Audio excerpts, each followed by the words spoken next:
Chapter 2, Events in Motion, and Rem's Decision. The tip of the wooden sword made contact with Subaru's forehead. The next instant, centrifugal force immediately blew him away. He felt like the sky and the ground had been swapped as he wrapped his arms around himself, cushioning the blow as he made a well-formed roll. Having neutralized the damage from the tumble, he proudly licked his lips at his own mastery. Gay, there's dirt on it. 2. Tastes like grass. 2. Shall we bring this to an end? Surely you jest. You saw my expert falling technique, didn't you? My genius has finally blossomed. Saying the words almost broke Subaru's heart. He had mastered the skill in the course of being pounded day after day. The boy had sparred with Wilhelm every day during his stay at the Crush Villa. He still couldn't land even one attack, but his ability to improve his falling technique suggested that Wilhelm wasn't simply smacking him around without a purpose. The older man presented a rebuttal, though. However, it is a useless technique for a duel with real swords. You didn't need to point that out.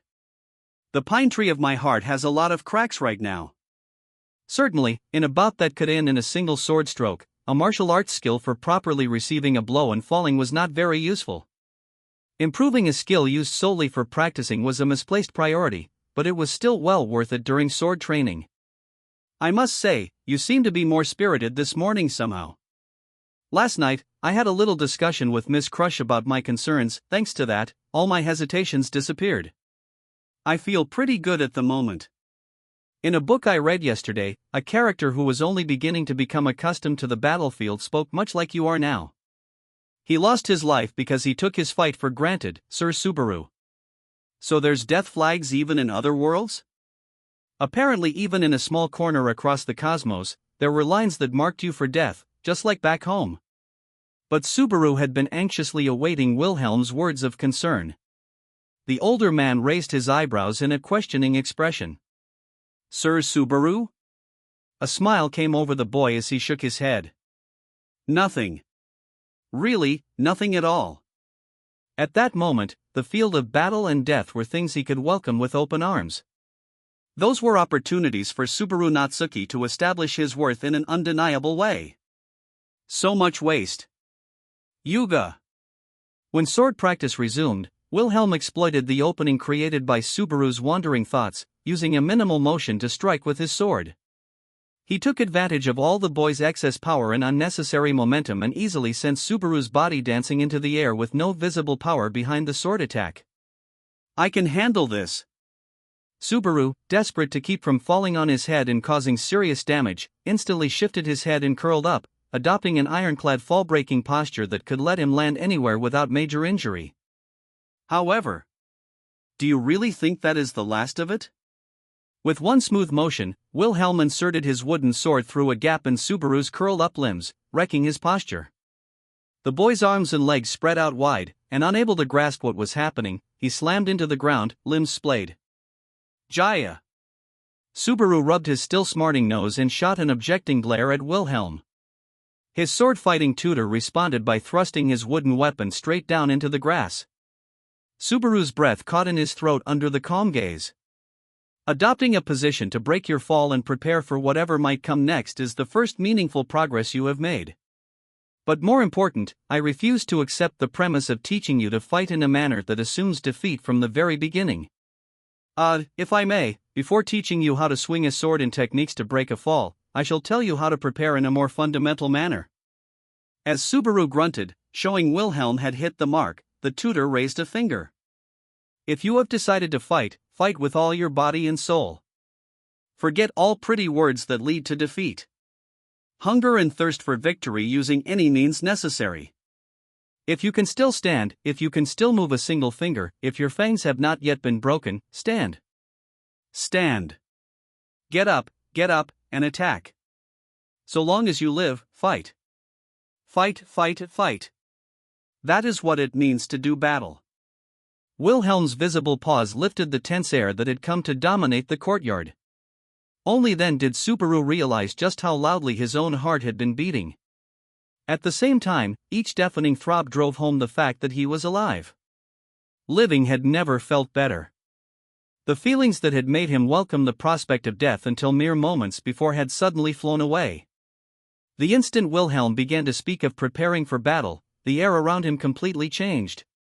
He might have looked like a mild-mannered gentleman, but Subaru felt a sword-wielding demon within him. Perhaps that was the true nature behind the old man named Wilhelm. The one who wielded such strength that he was employed as the personal sword instructor of Crush Karsten, favorite to win the royal election, the aged swordsman, Wilhelm Trias. So fight to win, even if you know you're gonna lose. It's a little inconsistent, but I understand what you mean. It's not logic, it's a matter of emotion. Then, Subaru, still in awe of the elderly man, felt the fighting spirit in him rekindled as he replied. I can handle this, said his stubbornness. He couldn't let that breakthrough to his doubts, that ray of hope, come apart in such a short time. The feelings of Subaru Natsuki were not that cheap. He couldn't let them be. If I can do that, can I get a little stronger? That is a different matter. The desire to be stronger and actually doing so are separate matters altogether. So now you deny me? Don't you think saying yes would make for a more beautiful tale? I have learned the cruelty of lies through bitter experience. I could not forgive myself for telling one. Subaru did not notice how the other man's eyes momentarily fell as he spoke. I believe sometimes the truth is crueler than a lie, just so you know. Subaru felt like Wilhelm was dodging the question, so he regripped his wooden sword and abruptly murmured, Do you see any sword talent inside me? From where I stand, unfortunately, you have none. Your aptitude for the blade goes no further than the common man's, the same place as mine.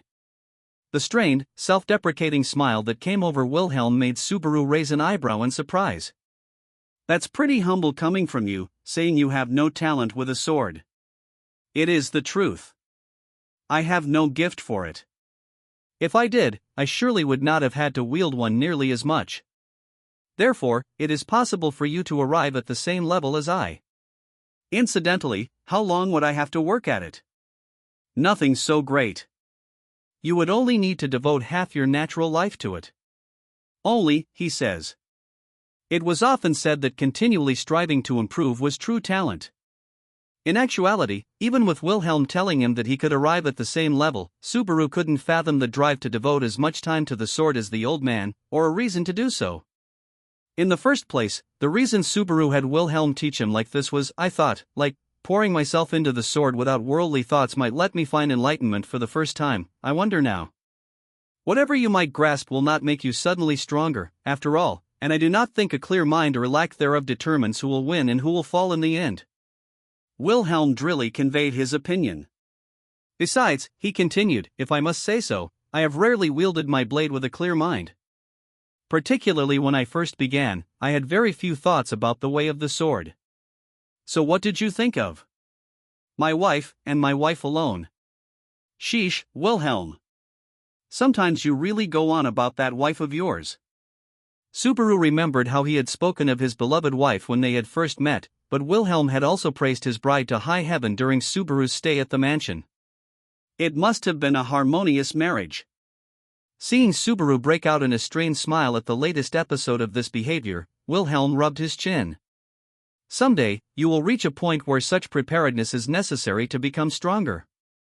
Well, it's nothing you need to worry about at present, Sir Subaru. What do you mean? Subaru tilted his head slightly. Wilhelm shook his head a tiny bit at the gesture. I simply mean that there is little point in lecturing someone about what it takes to become stronger when he has already abandoned the choice to do so. For a moment, Subaru's face froze over, unable to comprehend what he was being told. However, the breakdown was momentary. He immediately shrugged, as if dismissing it as a joke. Hey now, what are you saying all of a sudden, Wilhelm? I'm as surprised as a burglar who gets stopped before he actually steals anything. I've done what now? If you are aware of it yourself, it would be inelegant to speak further of it. I have said what I wished to say.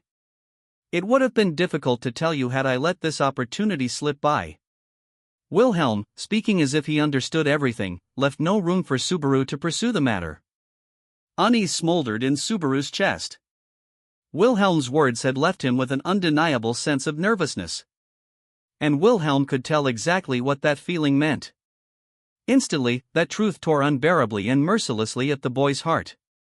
Subaru, sweating in the throes of a phantom chill, raised his head when Wilhelm looked toward the mansion and spoke. "Sir Subaru. It seems that this morning's practice is at an end." "Ah." When Subaru followed his gaze, he noticed a small silhouette racing into the courtyard. Remington. Normally, she was not one to show emotion on her face, but he could see a sense of quiet tension on her as she ran. Had something happened? For Subaru, at that moment in time, it was fortuitous salvation, a golden opportunity to forget his conversation with Wilhelm. He looked at Rem's haste and agitation with relief. Or maybe that was because Subaru had suspected where things had been headed. "Subaru, we need to talk." When Rem stood right before him, her serious expression made his heart tremble. But Subaru would never speak to another about the anticipation he felt in that moment. Lady Crush, waiting in the reception room, gave a knowing nod as she saw Subaru approach. "It would appear that you have already heard." Crush and Ferris were together in the reception room, waiting for Subaru and Rem as master and vassal. Subaru, last to enter the room, couldn't deny he felt late to the party as he shook his head a little. "I haven't heard the details yet. Seems like Rem only has a vague idea, too." When Subaru's eyes shifted to indicate Rem beside him, she dipped her head with a tense expression and said, "What I have felt is only a result of the consciousness I share with Sister." Sister's clairvoyance would be able to gather more details about the situation, but Rem lowered her eyes as her words trailed off, looking dismayed at her own powerlessness. Rem's reply caused Crush to exhale in apparent admiration. "Shared consciousness, I have heard of this, that close relations from a select few humanoid species, such as twins and blood relatives, can understand each other's thoughts without requiring words. And you can do this from the royal capital to a place as far removed as the Mather's dominion? As already stated, it is a vague thing. Powerful emotions and words that one wishes to convey very strongly can be related." However, as Crush sat, Ferris adopted a casual posture behind her, his kitty ears quivering. "From how you put that, you must have felt something pretty unsettling over that telepathy, right?" Subaru, put off by Ferris's demeanor, shifted to stand in front of Remington. "Don't keep us in suspense here. If you know anything about this, say something. Don't just leave Rem twisting in the wind like that. Spill the beans already." "Ooh, you don't like me now? Besides, intelligence doesn't come for free. You're just a patient and a guest, Subaru. Why should we tell you anything?" "You?" Properly speaking, Ferris was right. Even if he was a guest on the surface, Subaru's position was that of a patient and an outsider. He could insist it concerned him all he liked, but since he was part of a political faction, only a fool would toss him a bone just because he'd begged for it. But as Subaru cursed his own shallowness, it was Crush who rebuked Ferris. "Ferris, do not be unkind. There is no reason for you to play the villain here. All toying with Subaru Natsuki will earn you as an angry glare from Remington. Fian."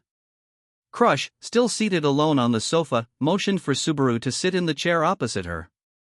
"Self-reflection leads to personal progress. But that depends on the time and situation. I would like to prioritize trading opinions here and now. How about it?" "Sure thing. Hate to take a free ride, but I really want to hear what you have to say." Subaru accepted her offer and sat with Rem standing at his side. Crush began. "In the Mather's dominion, that is, in the fiefdom of Marquis Roswell, dangerous activities have apparently been reported around his manor. Part of the domain has already been placed under lockdown at the Marquis's command." Subaru's brows rose at the unsettling language. "Dangerous activities? Lockdown?" The fact Rem's telepathic connection had been triggered had prepared him for bad news, but even hearing the details made unease churn within him. "We do not actually know what is occurring within the Mather's dominion. But I can hazard a guess, given that the Marquis's support for Emilia, in other words, a half-elf as a royal candidate, has come to light." "What, you mean the serfs are on stree, they're complaining left and right?" When Subaru voiced the first misgivings that came to mind, Crush easily agreed with them. "That is quite possible, of course. The infamy of the Witch of Jealousy makes prejudice against half-elves a battle she cannot avoid. Once again, Subaru couldn't allow the circumstances of her birth to be her shackles. He was growing to hate the faceless mob that talked trash about Amelia without knowing anything about her as a person. Your rage is surely misplaced. She chose this path, knowing what she would face. Misplaced? You mean me or those people? So what, they're kicking up trouble in Roswell's fiefdom for a stupid reason like that? Are these little brush fires that'll burn out, or is it going to turn into a massive firestorm? Setting aside whether the reasons are petty or not, the summary is sound. This also explains Rem's telepathic reaction. Crush turned to Rem as she spoke, drawing all eyes to the previously silent girl. The feelings I am picking up from Sister are partly unease and largely anger. I believe she did not mean to convey these things but did so subconsciously.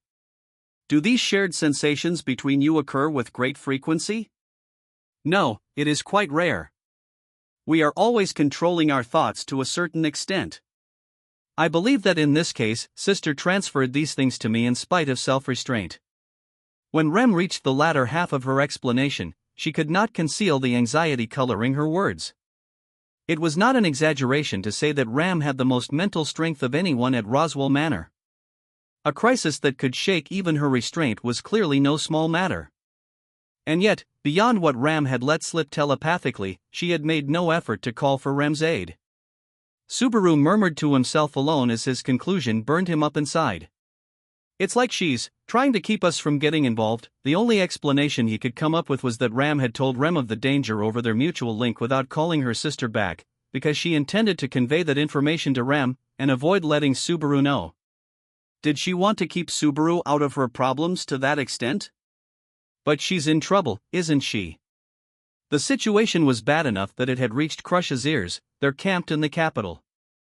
As was typical, there were few that Amelia could count on, and she had enemies numbering beyond reason. In such circumstances, who would take her side without some kind of ulterior motive? The answer was no one.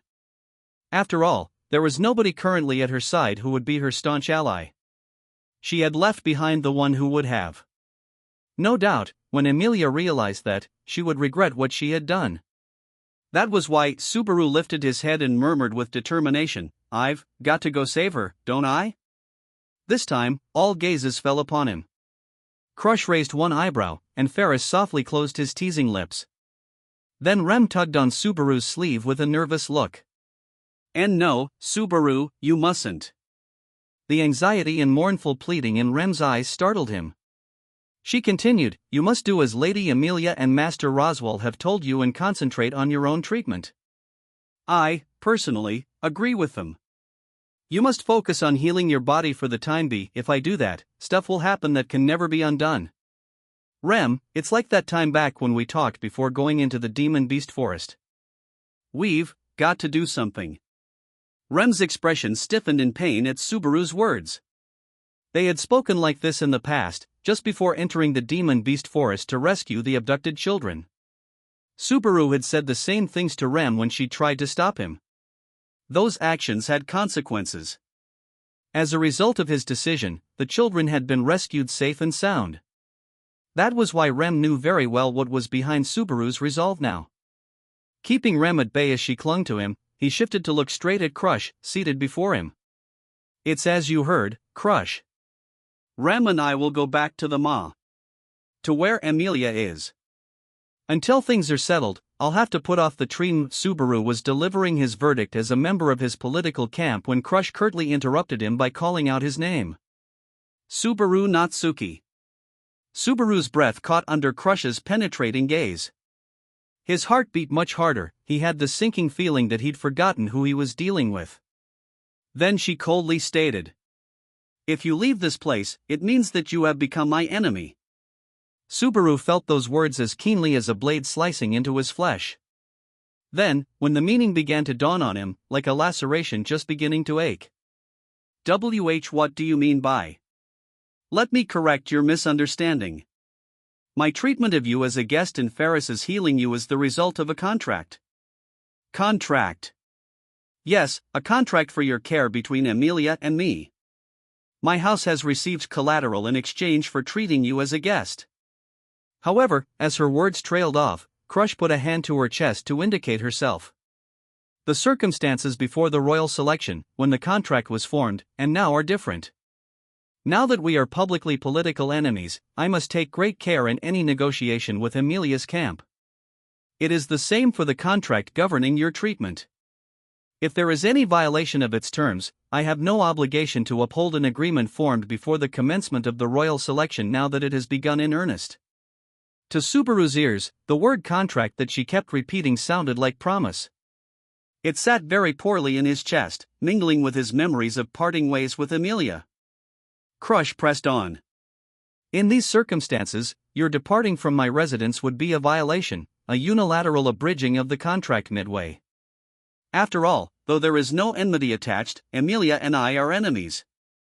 Subaru's mind couldn't catch up with Crush's blunt declaration of war. He understood that the Duchess and her people were enemies on paper. He'd barely finished saying to Rem that he was sorry for leaving himself defenseless in the manner and would adopt the right mindset going forward. And yet, Subaru had yet to fully grasp what that meant. The person standing before him was the greatest enemy standing in his and Emilia's way. I did have it all wrong.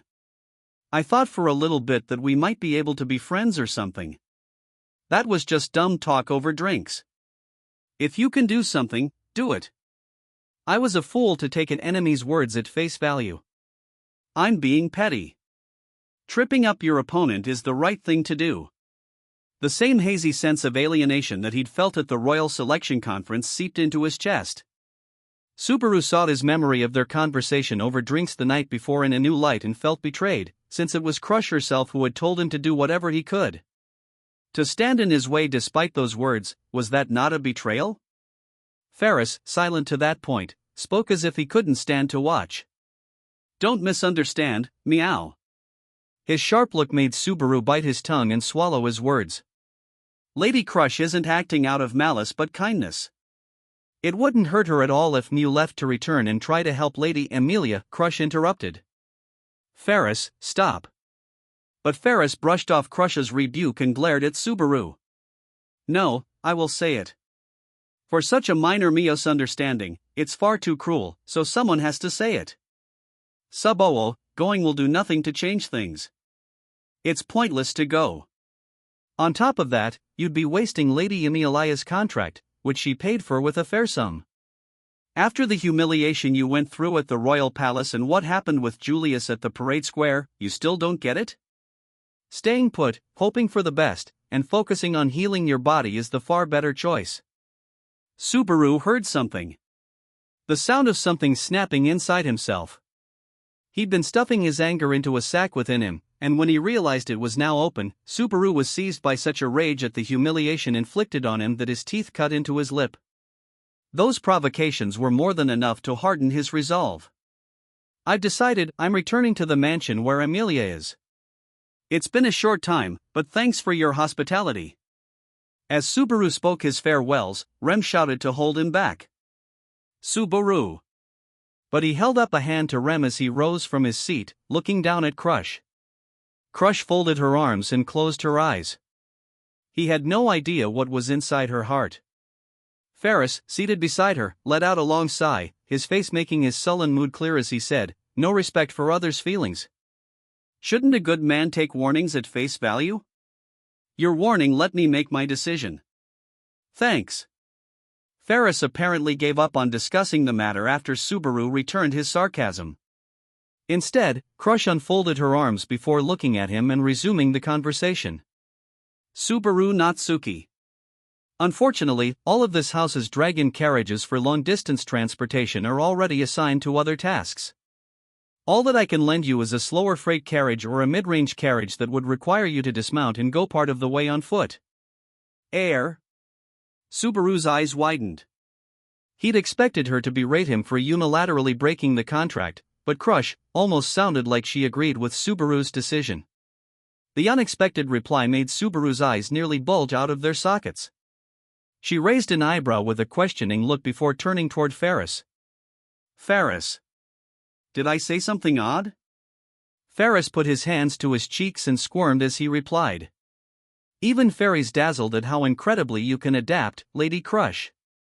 But, you aren't actually going to lend Subaru a dragon carriage, are you? Crush nodded in the affirmative. It is as I said. I respect the decisions of others. No matter what the decision, it is very important to take responsibility for it. And no matter what burden you bear, you must work to achieve what you want to achieve and bring no dishonor to your soul, is it not so? Yeah, it is. That's exactly it. I don't want my soul to become shameless. If that girl's in trouble, there's no way I can stay here as a patient and spend my days without a care in the world. Crush's affirmation made Subaru uncomfortable, as if he had been gearing up to fight an opponent that didn't plan on doing battle. Perhaps Subaru had conveyed his resolve, because Rem closed her eyes, seemingly berating herself for a single moment. When she opened them again, she had returned to her normal neutral expression. In place of my master, let me extend my deepest thanks for everything you have done to date. I don't mind. There is benefit to us as well. However, I would like to speak to you concerning the last leg of the journey. Rem lowered her head, treating Crush's offer with great courtesy. If I may be so bold, we would be grateful for the help. We wish to confirm that the Dominion is safe without a moment to spare. However, time is short. It will no doubt take 2.5 days to reach the Mather's lands from the royal capital. Subaru exclaimed, over 2 days? Why? When we came it didn't even take half of 1 day to get here. If his memory was correct, the dragon carriage left Roswell Manor in the morning, arriving at the royal capital just past noon. Even without a long-distance carriage, the disparity in the lengths of the journeys was too extreme. That's impossible now. The Liphaz highway we used to get here cannot be used currently. The season is poor, and fog is covering the road. Therefore, we must take a detour around it. So what if there's fog on it? If we just cut right through that, Ferris interrupted, swatting Subaru's opinion down with what was apparently public knowledge. It's the white whale that makes the fog, you know? If you stumble across it inside the fog, your life is gone. That's just common sense, right? Subaru scowled at the unfamiliar term white whale. But Rem set aside the fact that Subaru didn't understand and proceeded with the larger discussion. As a result of her negotiations, they came to the following terms: Subaru and Rem would borrow a medium-range dragon carriage from the House of Karsten and then board some other dragon carriage at a village along the way to return home as fast as possible. Subaru gritted his teeth over the inconvenient lack of a dragon carriage that could go the whole way without stopping. It was times like this that he painfully missed cars, something that needed only fuel to make it run farther. It was a bad situation that made him want to hurry, but hurry he could not. The fog that covered the highway seemed like a manifestation of the worry spreading before his eyes. The sense that this was a looming bad omen wouldn't stop pricking at Subaru's heart. Once the plan had been hashed out, things moved quickly. In short order, Subaru and Rem were headed toward the front gate of the Crush villa with their luggage, yet there was already a vehicle awaiting them, stripped of all ornamentation to lighten it, with a single redskin land dragon drawing it. Wilhelm was holding the beast's reins as he awaited their arrival. When he noticed Subaru and Rem rushing over, the aged man bowed deeply. This is the fastest land dragon that this house is able to lend under these circumstances. Even so, I dearly regret that it is inferior to the long-range dragons employed by the Marquis. With Rem taking the reins, Subaru stood beside her and looked at Wilhelm. I'm immensely grateful you're lending me anything at all. I'd love to say I'll return it for sure, but, his tone dropped at the end. Wilhelm was the only one to see off Subaru and Rem at the front gate. They had said their farewells to Crush and Ferris at the entry hall of the mansion. The least he could do was politely return the dragon carriage later as a final parting of ways. In my position, I can but obey Lady Crush's decision. Once you depart from the mansion, my master and your master will no doubt become mutual enemies. This dragon carriage will serve as a parting gift for the half-fulfilled treatment and sword instruction. But that's...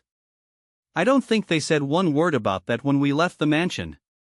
At the very least, the farewell from master and vassal suited them almost too well. I pray your efforts shall be valiant, and that you will strive to make your choices proudly, without shame to your soul. With Lady Crush being this nice to you, you'd better make up with Lady Amelia in a hurry. Now get going already. That last sentence probably left the strongest impression. There hadn't been any hint of the kind of consideration he felt from Wilhelm, but I, too, serve Lady Crush, so I am somewhat familiar with my master's way of thinking. Incidentally, when did you start working for her? I believe it is just over half a year now. Hey, that's way shorter than I thought. From how you talked about it, I thought you'd been master and servant for years and years. Rem was piling luggage onto the dragon carriage while Subaru and Wilhelm traded words in that manner. Rem took the reins again and gave the land dragon's snout a gentle stroke. Understand? Then do as I say. That's it, good boy, good boy. Rem, how's it looking? He seems to have a slightly wild disposition, but I have just instructed him who is on top, so there shall be no trouble. I believe he will obey my commands. All right. Gotta establish the hierarchy. You really know how to crack the whip, huh? As a result of Rem's conversation with the land dragon, they seemed to be getting along. Given the fact they'd be racing together for over a day's worth of time, the relationship between driver and land dragon was crucial. Rem discussed their plan. Taking a detour across the plains to avoid the fog, we should pass through 2 villages on our way to the Marquis' lands. We can likely procure and switch to another dragon carriage at a village named Hanuma's near the border. Incidentally, how long till we get to Hanuma's? It will likely take 14 to 15 hours. If we run the dragon carriage into the ground after we switch, we might be able to arrive at the fiefdom in another half a day. Subaru scratched at his head, biting back his words of dismay before bowing his head to Wilhelm. Thanks for everything. It's a shame to leave practice half finished like this. I believe I have taught you the most important things. Beyond this, if you desire to increase your skill at the sword, there is no better way than to continue swinging one. May you stay in good health. Wilhelm offered his hand, Subaru accepted it, and the two exchanged a good, hard shake. Rem took over the driver's seat as Subaru entered the small carriage. Poking his head out of the window, he gave one last wave to Wilhelm, who was seeing them off from the front gate. Well, we're heading out. If fate allows, I'd love to spend some time together again. If you enjoy being welcomed with blows from a wooden sword, come back anytime. Wilhelm gave a gentlemanly smile as he saw off Subaru and Rem with a very fitting joke. The land dragon neighed and began gently picking up speed. The carriage accelerated further, leaving the Crush Villa farther and farther behind them. The figure at the front gate kept his head bowed until Subaru could no longer see him. They headed downhill, passing the guardhouse that formed the entrance to the nobles' district, heading straight down the main street to the gate that linked the royal capital to the highway outside that was their destination. Thanks to the land dragon's blessing, the vibrations in Subaru's rear were exceedingly soft. He nervously looked out the small window, unable to bear the sense of urgency inside him. Leaving the streets of the royal capital behind, his field of vision was dominated by green grassland and blue sky and nothing else. Since Rem was concentrating on driving, he couldn't speak to her, so there was nothing for him to do while in transit. Inside the carriage, Subaru sank into a sea of thought. Crush had declared that they could not lend a dragon carriage for long-range use. Accordingly, the feel of the passenger seat was much shoddier. It was probably for rushing servants from place to place. He'd entered and left the Crush residence in the blink of an eye. The fact that the Duchess had kindly lent him a single dragon carriage upon his departure left Subaru in a tangle of complicated thoughts that were difficult to put into words. Only the night before, he'd judged her as strict but not indifferent. The back and forth before his departure had only added to the complexity. What he did understand was why many people wanted to converse with her. No doubt Amelia would have to work hard to build up a network of personal connections as Crush had. That was a necessary hardship for her. Yet unnecessary ones burdened Amelia as well.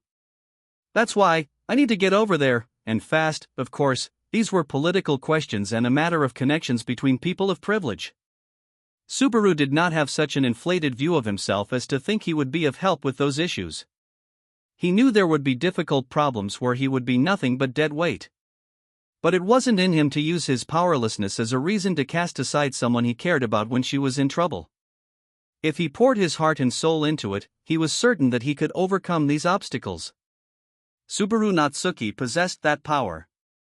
Nothing will work unless I'm with her. Now she'll understand that. It was unfounded certainty, no, it was nothing but hope. Emilia had fallen into peril. If he was there, galloping to her rescue, somehow everything would work out. That was his slender, flickering hope, in danger of being snuffed out by the wind. He wanted to prove his worth. He needed to. If Emilia was in distress, Subaru would save her. No, that's how it had to be. Subaru needed Emilia to fall into peril so that he could discover his own value and show others that he had worth. That's right. It's no good if I'm not with her. For sure. In the back of his mind was the incredibly lovely girl with silver hair. Her smiling face was enveloped by an amorphous darkness, buried by malice attempting to quench her sublime spirit. With that vision in his mind, Subaru closed his eyes and bit his lip. In the carriage, he silently let the time pass, alone. With the exception of Rem in the driver's seat, he was isolated in that place, unable to sense the presence of any other. And he never noticed the faint twisting of his lips. Late that day, instead of Hanuma's, where they had planned to switch carriages, they rested at a stopover town ahead of it named Fleur. Rem had suggested it as the sun was setting, just before night began to fall. Traveling by night will increase the probability of encountering bandits and demon beasts. I am also concerned about passing close to the fog, so I believe it's best to lodge at a nearby inn tonight. How long is it to the halfway point at Hanuma's? We can't just rush the rest of the way there? It would take until midnight to arrive at Hanuma's from here. We might not be able to get an inn, and procuring a dragon carriage is difficult in the middle of the night, so, ugh. That's true. So it's not like we can just get there and everything will work out, then. Rem had been thinking while Subaru was mulling things over. Naturally, she had made her proposal with much deeper consideration than Subaru's. Though he was irritated at having to stop, he accepted Rem's suggestion. So let's get an inn here in Fleur and head out first thing in the morning. That'll give the land dragon some rest and maybe cut down on the time needed to find a carriage in Hanuma's? Yes. If we leave early in the morning and things go well in Hanuma's midway, we just might be able to make it to the mansion before nightfall tomorrow. As Rem replied, her voice was filled with relief that Subaru had accepted her proposal without complaint.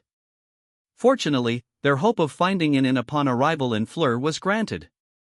They entrusted the land dragon to the stable adjoining the inn, filled their bellies with an exceedingly crude evening meal, bathed briefly, and dove into bed so that they could rise immediately at daybreak. But when Subaru thought of Emilia, his sense of urgency and impatience drove off all drowsiness. Can't sleep, desperately trying to doze off, all he ended up doing was blindly changing positions in bed over and over. After all, he'd spent quite some time at Roswell's mansion and Crush's villa, the finest lapse of luxury that world had to offer. The hard bed of a backwater inn made it hard for him to sleep. Of course, given that he wanted to wake up as early in the morning as possible, curses for time and his own body welled up his chest. He didn't need more time to think. What he needed was an opportunity to link the conclusions drawn in his mind to tangible actions. Thus, all he yearned for was the morning sun. How many times had he glared at the ceiling and at the backs of his eyelids? How many times had he turned in bed? A sound slid into his eardrums, a knock at the doorway, then someone hesitantly opened the door. Subaru, may I come in? When he lifted his head and looked over, he saw Rem's upper body leaning into the room. She'd slipped out of the servant's outfit he was used to and had changed into a thin blue nightgown he'd seen at some point before. Rem, realizing Subaru was awake, looked relieved as she headed toward the bed. Subaru asked her, "What's wrong?" "If you're here to say you feel lonely and can't sleep by yourself, it's a hard day for it. If I was a little calmer, I'd have a really good laugh at that, but right now, that proposal makes my heart flutter, but no. I could not sleep, so I wanted to talk a little." "I see. You, too, then. Well, nothing we can do about that, huh?" Subaru crawled out of bed as Rem timidly sat down by his side. Feeling like their shoulders were close enough to touch, he turned his attention to her pale face and opened his mouth. I feel bad that you've had to take care of me ever since we left the mansion, Remington. Please do not apologize for that. I do not think of anything as hardship if it is for your sake. Her strong shake of her head pricked at Subaru's conscience. He knew that was what Rem would say. Ever since the demon beast uproar, she had been his ally through thick and thin. Ironically, she was probably the one who most understood his worth. Finding out by telepathy must have made you way more worried about the mansion than me. And here you are worrying about me on top of that. We still don't know that anything's happened, right? Rem nodded stiffly in reply to his question and lowered her eyes. Don't worry about it. I'm sure something rough has happened, but she's not cute enough to fold that easily. We'll get back soon. I'll manage to take care of it somehow. Subaru smiled with unwarranted cheerfulness, trying to lessen even a little the burden weighing Rem down. He wanted to make her feel at ease. As was typical for him, Subaru's claims were baseless. It wasn't as if he had some brilliant, tangible plan to overcome difficult obstacles. Anyone ought to have doubted a declaration like that. And yet... Yes. I believe you, Subaru. Rem smiled pleasantly at him with relief, as if 10,000 cavalrymen had come galloping to her aid. Realizing that her smile had captivated him, Subaru's face reddened as he averted his gaze. He'd said something embarrassing, and her acceptance of it had been equally shameless. Subaru immediately turned his back to her without continuing. He didn't know what Rem must have thought of him. His breath caught when he suddenly felt the weight and warmth of her body against him. Miss Rem? I wonder, why are you hugging me like this? The soft sensation against his back and her breath made Subaru unconsciously slip into a more formal form of address. Because I want to. The answer she gave in response, rich with meaning, carried a warmth that set off alarm bells in his heart. Behind Subaru, still sitting on the bed, Rem had her arms around him, as if to cover him up. Her feminine softness, sweet scent, and arms around him drenched Subaru's entire body in warmth. This feeling is, Subaru, sensing it from head to toe, tilted his head when he suddenly realized that the warmth Rem was imparting was something apart from body heat, greatly resembling something he had felt over the past several days. In reply to Subaru's misgivings, Rem maintained the contact and opened her mouth. I am healing your gait, the same as Master Felix did for you, Subaru. After all, I had several opportunities to watch while standing right beside you. Compared to Master Felix, perhaps I cannot do much more than put you at ease a little, but, alright, treatment. Treatment, yes. I see. Yes. Exactly, ha. Ha ha. Feeling embarrassed at his impure delusions, Subaru glossed things over with a hollow laugh. He felt Rem smile slightly behind him as the strength of the mana flowing into him increased. Whoa, incredible.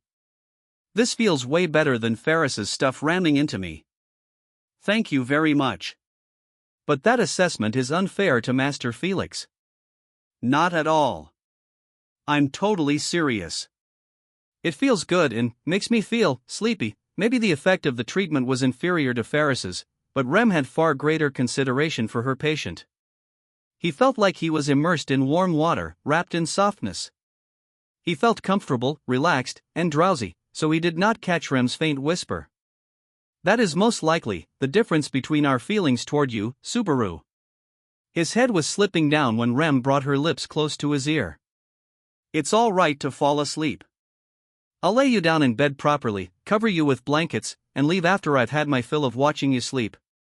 I wasn't worried about my belly being out in the open, and that's quite a line at the end. But when you're working so hard, how can I fall asleep in the middle of it, Rem?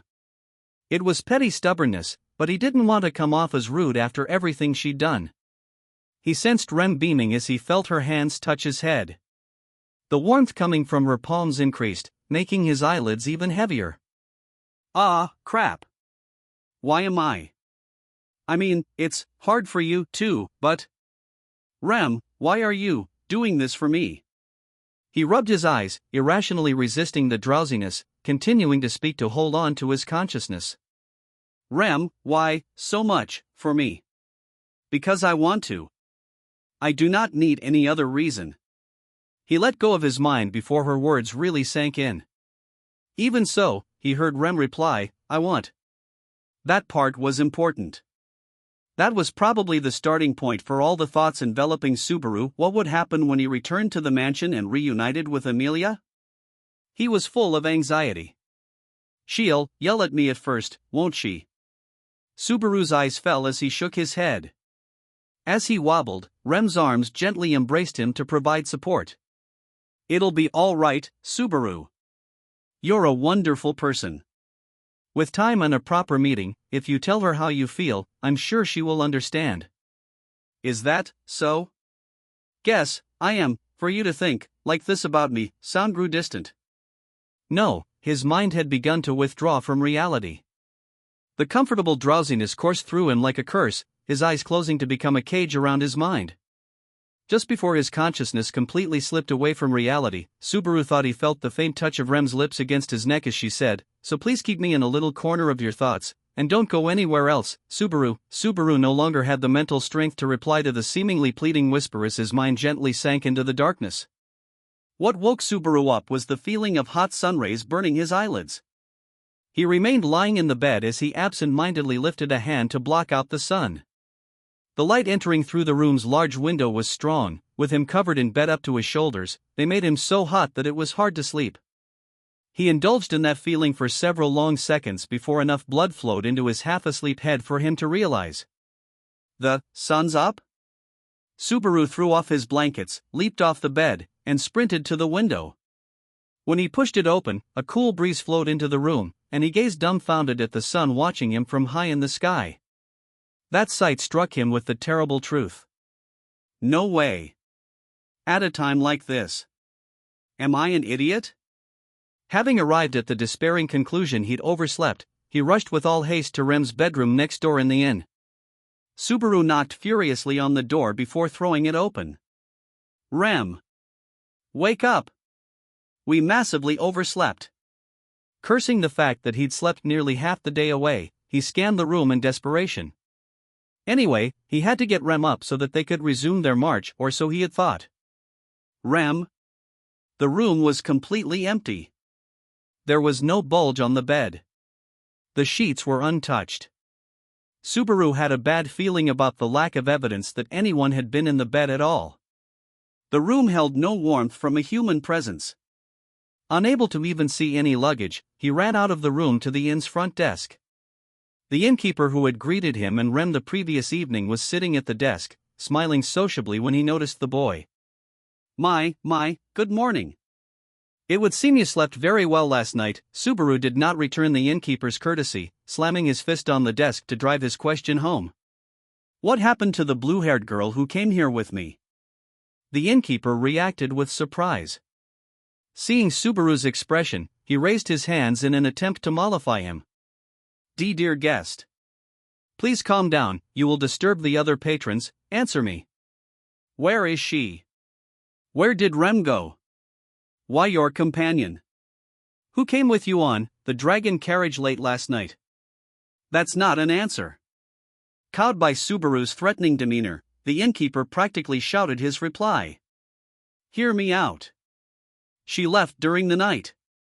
She left on the same dragon carriage you came in on. She paid for your stay and left a bag for you on the way out. She actually paid enough for you to lodge here for several days, so there is no problem whatsoever. No problem, you say? The innkeeper had tried to take care not to provoke Subaru, but the words he chose enraged him further. There damn well is a problem. Raising an angry voice, Subaru slammed his arm against the bag on top of the counter and clutched his head. Welling up inside him was distrust, doubt, anger, sadness. The irrational feelings wrestled with one another in his head as Subaru tore at his black hair and looked up to the sky. Rem.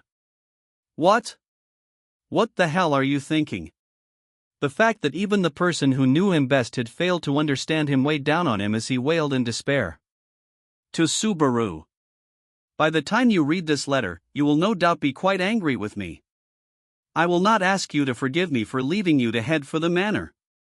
However, please understand. It is dangerous to bring you to the mansion as you are now. I am thinking not only of the state of the mansion but the state of your body, Subaru. Therefore, please wait for me here in Fleur Village. I will be back for you when everything is taken care of. I have left behind all the money. I have already paid the innkeeper thoroughly, so you can stay for several days without any trouble. Please take care of yourself, and please wait until I return, I beg you. From, your Rem.